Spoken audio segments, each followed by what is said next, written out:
Hey guys, about a video or two back, I posted this little, call it RC servo controller, which is really awesome. There's a lot of some feedback of what makes this different from anything else, and I said just wait, you'll see what's coming down the pike. What came down the pike is this is the beta version of a receiver board. This thing is awesome. Um, Between Steve Kochi, Hall Staff on YouTube, and Adacor, both of them came up with the thought processes of what they want this thing to do, and pretty much made it happen. As I mentioned, this is just the beta version, but just to show it to you, this is a receiver board for that remote controller that I showed you. But this thing will operate servos. It has other output pins down here, and it records everything that you put into it. So in real time, which I'll show you a video here in a few of that, I'm actually making all the servos and everything else, click, move, shake, rattle, and roll, and then I'm recording those functions at the same time, and then we will play back those functions in real time. This is a really cool little project. Kudos for you guys for coming up with this. The official board later will be a little bit better designed than this one. We put in some of our inputs, changed some pinouts around and some stuff, but I'm going to show you what this thing does. Hang on. So this right here is pretty much everything hooked up this board can almost do. Got 6 servos hooked up to it. I actually have 4 external relays hooked up to it. So as I mentioned, you have your servo outputs, and then you have your other type of outputs here. So this rail system here operates 5 volts. If you just want to operate like LEDs or whatever, remember they only push out 5 volts. If you're running LEDs that are higher power, then of course you're going to need a relay system. These relays are not the ones that are designed for this particular board. These are something that I've got just laying around. The fundamentals still work. They're just operating backwards because these were designed for another Arduino project that I'd worked on in the past. So as you can see, all the relays are clicked on. With the right relays, all these would be turned off. But just to give you a quick shot, I mean, this thing right now is not in record mode, but over here is the remote. I got the cover plate off of it right now, but if I go here and hit the slide switch, you can see that that one turns. Then I use the joystick up, and then that one moves, and then go over here to the other joystick, and then move, and then the other slide switch. So the slide switch will just keep the relays exactly where you slide it to, and the joysticks will default back to their standard positions. Now this will replace possibly some controllers that operate, say, your pneumatic solenoids or your lighting systems and stuff. But here you're going to watch, I click these few buttons down through here, and also the toggles by pushing them straight down, and also using the switches to operate something. So first I'm going to show you just the button pushes. So you can see that relay going off, that relay going off, that relay is going off, and then when I toggle switch it, that one will stay off until I turn the toggle switch back the other direction. So then same thing for this other relay. You can see the LEDs out there on it, so you can see that, you know, there's one button push, the other button push, toggle push, and then well, that's the toggle push, but the other one was the joystick push. So flip the switch, toggle push, button. So now I want to show you this thing in a record mode. So by doing that, you have these buttons down through here on the bottom of it. You have a program, a reset, play, and record.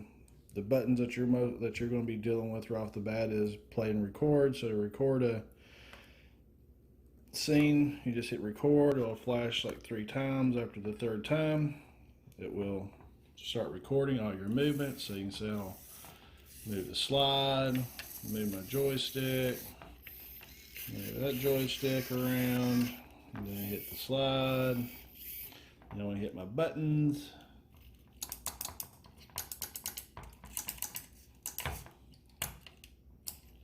so I'm pretty much just hitting all the buttons here, and then just randomly just hit all the things here. So once I'm done, I hit the record button again. It records that cycle.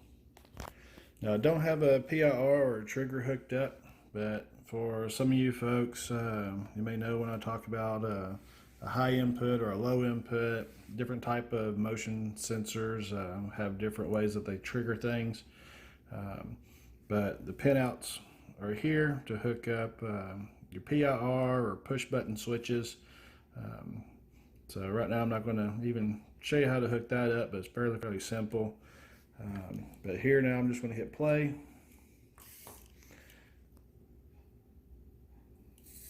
Now it's going through all of its little cycles of me showing you what all the little joysticks are doing. Now the relays should start clicking by the random button pushes that I was doing.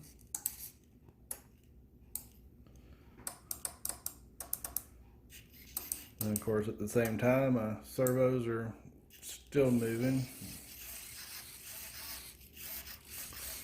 So this is a cool little device.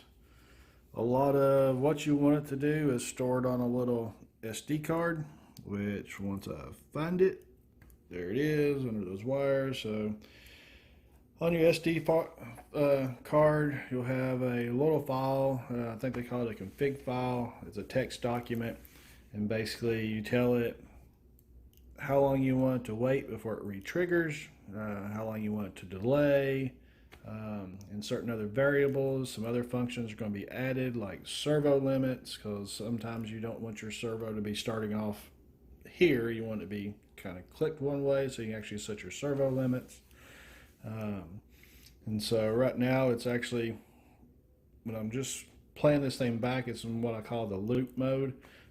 So in roughly a minute, this thing is going to start clicking all over again, because that's what I got it set for. The program for this is currently set in minutes. We've actually had requested to set this in seconds. So hopefully it'll be from 0 to 999 seconds, which would give you like up to 16 minutes of delay or retrigger time frames. So as you can see, this is a really cool little board. What you can do with this is pretty much unimaginable. I mean, you can make a lot of stuff. I mean, I can have a prop over here moving more servos as far as like a skeleton, head movement, arm movements whatsoever. I can be running pneumatics with these things, or lighting. So Addicore, Addicore.weebus.com. They're the ones that are going to be offering this thing on their website for sale. As far as I know, this remote is going to be the most expensive part out of this whole thing. But you only need one remote. So after that, you can buy a crap load of these. I think the price point on these is going to be like 30 bucks.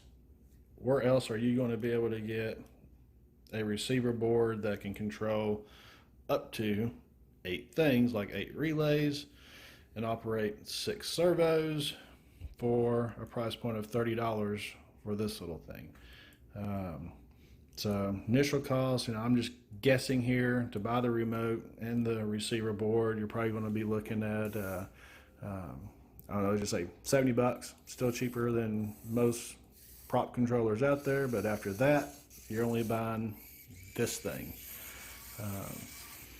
But of course, since I'm always misplacing crap, I'll be buying another one of these because I'll lay this one down and forget where I put it. As I also mentioned, is that I'm not going to go into all the real nitty-gritty details, but of this thing, but it's really straightforward, simple. I mean, when you get it, this should be the only thing you have to do to it, unless you want to change, you know, your retrigger mode, your loop modes, your servo limits, that type of stuff. And you just do that, you know, you just open it up like in a text document, Word document, or whatever on your computer. You just change 0 to up to 999 and on those particular functions, and off you go. So this is sweet. One other thing I will point out is that this actually has power going in here. So this power coming in, I believe it can be from 6 to 9 volts, and that is operating everything here. Now, some servos will require more power, or more voltage. So if you was wanting to change your voltage to these, because this is only running like say 5 volts or whatever, you can enter in a separate plug here and power say 7 volts. You can change these little pins way down there, because all these pins right now are set to run off of that one wire. So by moving those pins, you're telling it to pull power from that one over to the right. So if I had 3 servos that are running 7 volts, then I would change those 3 servo pins over to pull power from that one. Because like I said, some of the beefier servos will require a little bit more power. And then of course, project for this is kind of unlimitless. There's more things that would like to be add-ons to this particular board.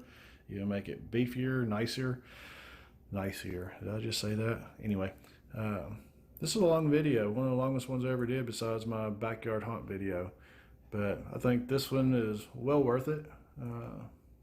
As you can see, I still got it in loop mode. It's still playing, and I'll give it one more time for it to do its little thing, and then we'll call it quits. But kudos to Adacor for bringing this project together. Kudos to Steve Kochi / Hall staff for reaching out to them and telling them that, you know, hey, this will be a great little device. Thanks to all the folks over on this type of stuff. So you can see, there you go again. I mean, everything is playing as it should, and you know, so even if you didn't want something to be triggerable, you just want to run into the loop, there it is, just looping away. As always, happy Halloween, stay safe.